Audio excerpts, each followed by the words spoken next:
Dans cette vidéo, nous allons voir la distinction qu'il existe entre une affirmation, la réciproque et la contraposée. Une affirmation, qu'elle soit vraie ou fausse, peut être écrite sous la forme si, alors. Exemple, l'affirmation deux nombres impairs ont une somme paire peut s'écrire si deux nombres sont impairs, alors leur somme est paire. Cette affirmation est vraie. Pour obtenir la réciproque d'une affirmation, on échange les données et la conclusion, les données en vert et la conclusion en rouge. Réciproque de l'affirmation précédente est donc la phrase suivante: si la somme de deux nombres est paire, alors ils sont impairs. Cette affirmation est fausse. Par exemple, les nombres 4 et 6 ne sont pas impairs, alors que leur somme, qui est égale à 4 plus 6, 10, est paire.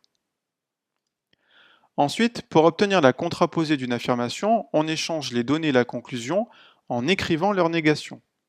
Par exemple, pour avoir la contraposée de l'affirmation de départ, si la somme de deux nombres n'est pas paire, alors ils ne sont pas tous les deux impairs.